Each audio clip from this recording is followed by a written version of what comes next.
교착 상태가 계속되던 한미 관세 협상이 경주 에이펙을 계기로 타결됐습니다. 이제 관세 협상을 문서화하는 과제가 남아 있는데요. 이런 가운데 이번 주 트럼프 관세의 적법성을 따지는 미 연방 대법원의 심리가 시작됩니다. 자세한 내용 조한범 통일연구원 석좌 연구위원과 함께 살펴보겠습니다. 위원님 안녕하십니까? 네, 안녕하세요. 네, 지난주 많이 바쁘셨죠? 네. 연합뉴스랑 경주 갔다 왔습니다. 아, 예. 저도 잘 봤습니다. 오늘 이제 이재명 대통령도 지난주 이제 워낙 이제 바쁜 일정을 소화했기 때문에 오늘 일정을 잡지 않은 것으로 알려졌습니다. 이제 좀 성과를 정리하는 시간이었다 이렇게 보면 되겠습니까? 이제 좀 다리가 풀리시겠죠. 왜냐하면 사실 긴장됐잖아요. 네, 그렇죠. 그런 관세 협상이 정말로 큰 산이었고 또 하나는 지금 우리가 주목을 좀 잘 안 하고 있는데 지금 중국은 자유무역을 강조하고 있고 트럼프 미국은 보호무역 그 말을 못하니까 공정무역이라는 표현을 써요. 네네. 우리가 불공정하게 대우받았다. 자유무역과 공정무역이 충돌하는 지원 지투가 충돌하는데 합의문이 나올 수 있을까 이것도 걱정이었거든요. 근데 이걸 우리는 미래지향적인 AI 그다음에 경주가 상징하는 문화 이런 걸 토대로 미래지향적인 지속가능한 내일 이런 형태로 공정무역, 자유무역 이걸 피해가면서 그러면서 미래지향적인 합의문도 도출했거든요. 네네. 거기다가 다 아시다시피 안보 분야에서도 핵추진 잠수함 포함해서 또 동쪽 제철이 동맹 현대화 그러니까 우려를 거의 불식시켰다 그러면 좀 심하지만 우려를 거의 대부분 덜 만큼 그 성과 있는 회담을 했으니까 이제 긴장을 좀 놓으실 수 있겠죠. 얼마나 그동안 노심초사했겠습니까? 그러게요. 예. 이번 경주 에이펙 주간에 뭐 하이라이트를 꼽자면 뭐 여러 가지 이슈들이 있었습니다만 무엇보다도 한미 관세 협상 극적 타결을 꼽을 수가 있을 것 같습니다. 이제 3,500억 달러 투자 금액 중에서 2,000억 달러를 현금으로 투자하되 이걸 이제 200억 달러 연간 최대 200억 달러 상한선을 둔 거잖아요. 일본과 비교했을 때 협상이 좀 잘 된 거다 이런 이제 분석들도 나오는데 이 평가에 대해서는 어떻게 보세요? 이제 대부분 외신이 그렇죠. 네. 왜냐하면 5,500억, 3,500억인데 우리는 1,500억은 마스가 조선. 이건 미국으로서는 놓칠 수가 없어요. 그건 빼놓으면 2,000억 남거든요. 2,000억 남는데 지금 최대 맥시멈 1년 200억 달러. 네. 우리 외환시장에 충격을 안 주는. 그런데 약정 기간을 보면 10년이 아니고 2029년 1월까지거든요. 그러니까 그 안도 최대 200억. 200억을 못 채우고 채울 때 우리 외환시장에 불안정성이 오면 더 줄일 수 있으니까 더 10년보다 더 느린 거거든요. 네네. 그러면 최대한 충격을 줄였고 또 하나는 리스크. 그 미국 갖다 막 투자하면 안 되는 거거든. 그 상업성이 확보되는 곳에 투자하는 쪽으로 확실하게 버틴 것 같고 그러면 많은 부분에서는 이제 우려가 해소가 됐죠. 그래서 줄다리기를 좀 심하게 했던 것 같은 게 트럼프 대통령 본인이 우리 협상단 보고 터프했다 그랬잖아요. 그럼 버텼다는 얘기거든요. 그러면서 본인이 또 몰래 협상은 터프한 거야. 그러니까 끝까지 잘 터프하게 버틴 것 같다. 네. 그렇게 보면 미국도 일방적인 관철을 못 시킨 것 같고 우리도 최대한 성의는 보인 것 같다. 이렇게 볼 수 있죠. 예. 이제 상업성 이야기를 해주셨는데 김정은 장관도 그 이야기를 했거든요. 그러니까 상업적 합리성, 즉 현금 창출이 가능한 사업에 가게 돼 있다. 이게 이제 뭐 2,000억 달러가 그냥 미국에 주는 돈은 아니다. 이렇게 이제 설명을 했거든요. 이 설명은 어떻게 들으셨어요? 그러니까 이제 트럼프 대통령이 워낙 무리한 요구를 한 거죠. 네네. 업프런트 3,500억 현찰 내 주머니 넣고 내 마음대로 쓰겠다. 그거 누가 투자합니까? 그런데 이제 상업적 합리성은 그냥 지나가는 3살짜리 애도 아는 자본주의 원칙이에요. 돈 되는 데 투자할 거 아니에요. 그렇죠. 그러니까 돈 안 되는 데 투자 안 한다. 그다음에 우리 기업에 참여. 그러니까 쉽게 말하면 돈 되는 곳에 투자하겠다라는 거죠. 그러니까 초기에 얘기했던 상당히 많은 불확실성들은 해소가 됐다. 그러나 여전히 사실은 갑과을 미국의 강압적인 수출 시장을 무기로 사실은 강압적인 협상을 했는데 일반적인 협상이라면 부당하죠. 그러나 현실을 감안한 미국 시장의 중요성 그리고 그걸 무기로 한 협상을 치고는 선방했다고 봐야죠. 이제 남은 과제는 공식 문건을 도출하는 일이 될 텐데 김정관 장관은 이 팩트시트 작업이 거의 마무리 단계다, 늦지 않을 것 같다 이렇게 이야기를 했고 강훈식 비서실장도 이번 주 내에 가능할 거다 이렇게 이야기를 했는데 남은 변수는 없겠습니까? 뭐 변수는 많죠. 트럼프 임기 내내 있을 거예요. 왜냐하면 FTA를 깨버렸잖아요. 예. 이 정부끼리 합의하고 국회가 비준한 FTA까지 깨는데 그러나 지금 이거는 트럼프 대통령 입맛에 따른 협상이잖아요. 그 의사가 다 반영이 됐으니까 기본적인 얼개를 맞춰진 것 같고 네. 뭐 디테일의 악마는 디테일에 숨어 있다고 그런 부분들은 남한에 있지만 큰 줄기는 잡힌 것 같기 때문에 이제 뭐 지금 모두에 말씀하신 것처럼 대법원에서 이제 관세 재판이 나올 거 아니겠어요? 예, 미국. 네. 그것도 아마 변수긴 하지만 그게 위법이라 하더라도 트럼프 대통령은 다른 방식으로 또 압박을 할 거거든요. 그러니까 이번에 합의한 건 어느 정도 불확실성을 그 대법원에서 위법이라 하더라도 왜냐하면 다른 쪽은 다르게 협상할 거거든요. 우리 이미 협상을 해놨으니까 크게 불리하지 않게 많은 불확실성을 해소가 됐다. 지금 우리 정부 말대로 조만간 팩트시트도 만들어질 것 같다 이렇게 봐야죠. 예. 그런가 하면 또 짚어봐야 할 문제 중에 하나가 협상 타결 발표한 다음 날에 그러니까 우리 정부의 설명과 미국 정부 특히 러트니 상무장관의 발언과 우리 정부의 이 발언이 뭔가 좀 상충되는 것들이 있어서요. 뭐 소개를 하자면 반도체 관세가 이번 합의의 일부가 아니다. 한국이 시장을 100% 개방하기로 했다. 러트니 상무장관이 이렇게 이야기를 했거든요. 이렇게 서로 좀 다른 이야기 이건 어떻게 좀 봐야 되는 겁니까? 원래 그런 거예요. 원래 합의가 어려운 지점은 서로 얘기한 다음에 각자 다르게 말하는 거예요. 지금 서로 틀리게 말했다고 비난은 안 하잖아요. 네. 각자 자기끼리 말하잖아요. 자, 쌀과 소고기거든요, 시장은. 근데 소고기는 우리가 제일 많이 지금 수입하고 있고 미국 소고기 시장에 제일 크거든요. 예. 그러니까 뭐라고 말할 게 못 돼요. 쌀 우리에게 몇만 톤, 몇십만 톤 더 팔아봤자 정말 미국 경제에는 푼돈이거든요. 그 얘기, 그다음에 반도체는 우리 주력이죠. 근데 우리 반도체 주력 상품을 때리면 엔비디아 젠슨왕까지 와가지고 여기를 미래 AI 경제의 첨단 핵심 거점으로 투자하기로 합의했는데 네네. 그건 우리 반도체의 중요성이거든요. HBM 같은 경우. 근데 여기다 관세 때리면 미국이 직접 타격받는데 그러니까 우리 아픈 부분을 자극하면서 아픈 부분을 건드리면서 향후에 이제 협상에서 미세 조정을 하겠다는 거지. 네. 지금 소고기 시장, 쌀 시장 개방하고 반도체 관세 때려봤자 미국이 좋을 게 없어요. 그러니까 일종의 협상의 전술이다 이렇게 봐야죠.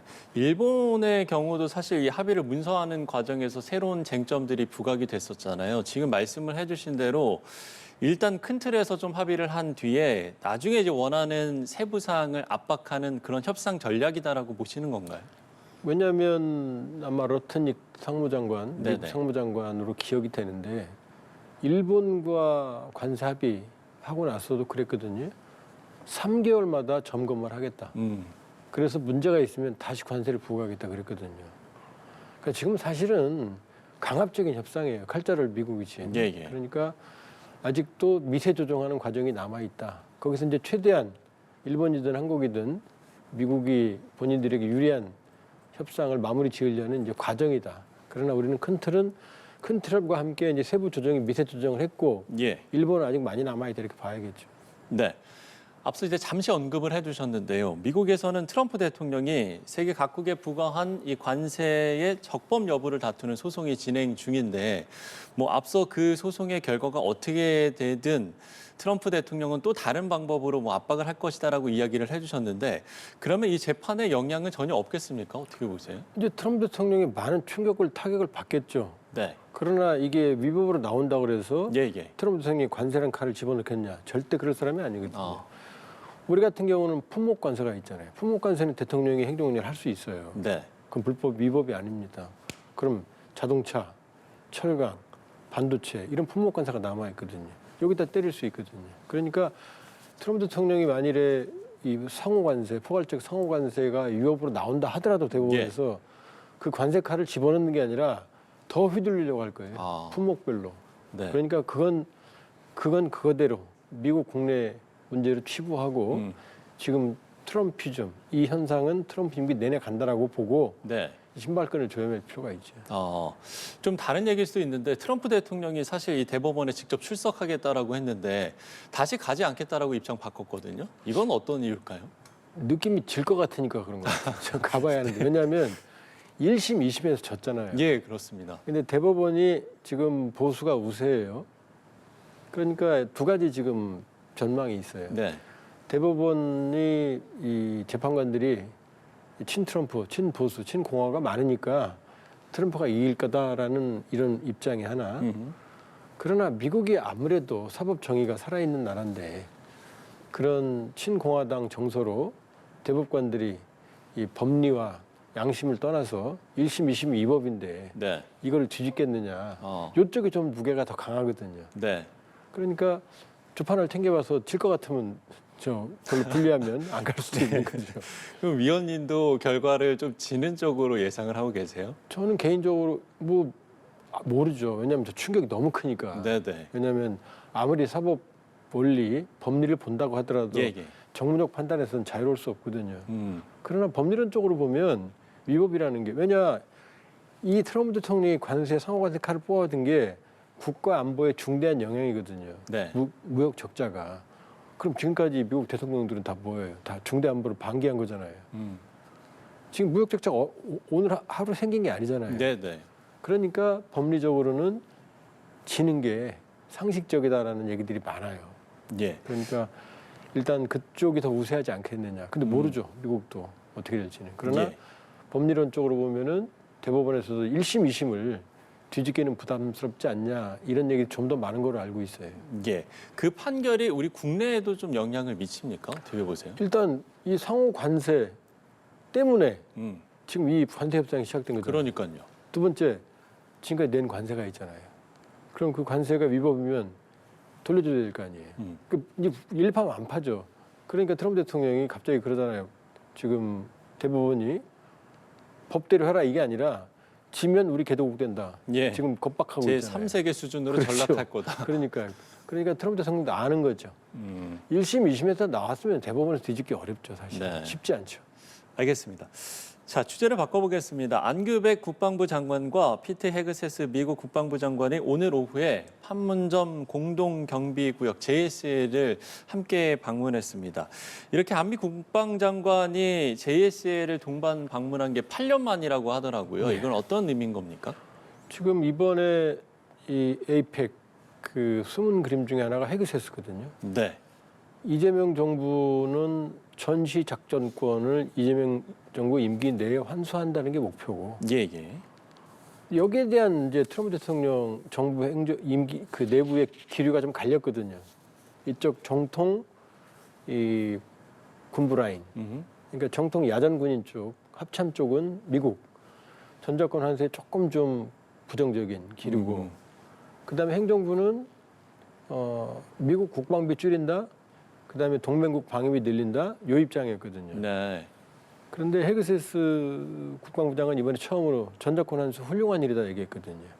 이거는 환수하는 쪽으로 좀 굳힌 거거든요. 그러니까 왜냐하면 미국의 인도太平양 전략에서 보면 네. 아무래도 군사 전략 차원에서는 작전권을 우리한테 넘기는 게 아무래도 좀 부담이 있겠죠. 큰 전략, 대전략에. 그런데 이 행정부, 트럼프 대통령 입장에서 행정부 입장은 방위비를 줄이겠다는 거거든요. 방위 부담을 줄이겠다는 거거든요. 그리고 핵추진 잠수함 우리 승인도 그런 거예요. 우리가 핵추진 잠수함을 확보하면 본인들의 부담이 훨씬 줄거든요. 그런 의미에서 헤그세스 장관이 전작권 환수에 적극적인 입장을 보였다. 그러면 임기 내 환수도 가능하지 않겠느냐. 사실은 전시 작전권, 평시 작전권을 하고 나누는 건 그 어불성설이에요. 작전권이 어떻게 나눠집니까? 네. 근데 미국이 마지막까지 작전권을 가지고 있으려고 어거지로 평시, 전시를 나눠버린 거거든요. 전시가 중요하죠. 작전권이라는 게 전시가 중요하죠. 평시가 중요합니까? 그렇게 본다 그러면은 주권 국가로서 진즉에 환수가 됐어야 된다. 이재명 정부 임기 내에 환수가 돼도 만시탄이다. 세계 5위의 국방력을 가지고 있는 나라가 작전권을 가지고 있지 않는다? 그럼 말이 안 되는 거죠, 사실은. 예. 내일 이제 한미 안보 협의 회의가 열리게 되는데 지금 이제 말씀을 해주신 핵 추진 잠수함 문제라든지 전자권 환수 문제라든지 이런 부분들이 이제 내일 논의가 되겠습니까? 뭐 어떤 내일 당장 이제 어떤 구체적인 결과가 좀 나오기는 힘들겠죠. 연례 안보 협약의 SCM이고요. 네네. 이건 MCM은 이제 국방 협의회입니다. 그러니까 국방 당국끼리. 그러니까 안보 협의회가 훨씬 더 큰 틀의 전략을 다루죠. 그러니까 실무적인 차원에서는 지금 이제 조건에 기초한 전시작전을 환수거든요. 그래서 기본 운영 능력 IOC, 완전 운영 능력 FOC를 지금 검증하고 있거든요. 이게 끝나면 이제 FMC, 네. 완전 임무 수행 능력을 검증하면 되거든요. 그러니까 아마 이 FOC, 완전 운영 능력 부분에서는 상당히 조건, 충족 여부가 좀 검증이 될 가능성이 있죠. 그러면 이 FOC, 완전 운영 능력이 이제 끝났다고 합의가 되면 FMC, 완전 임무 수행 능력, 그러니까 전시작 정권이 환수가 되는 날짜가 바뀝니다. 그러니까 이 지금 현재 단계에서 실무적으로 이미 헤그세스의 전시작 정권 입장이 나왔고 예. 의지가 강하니까 이번 MCM에서 실무적인 논의들이 진전될 수 있겠죠. 예. 내일 있을 한미안보협의 회의에서 어떤 또 문제들이 논의가 될지까지 짚어봤습니다. 조한범 통일연구원 석좌연구위원과 함께 이야기 나눠봤습니다. 위원님 오늘 말씀 고맙습니다.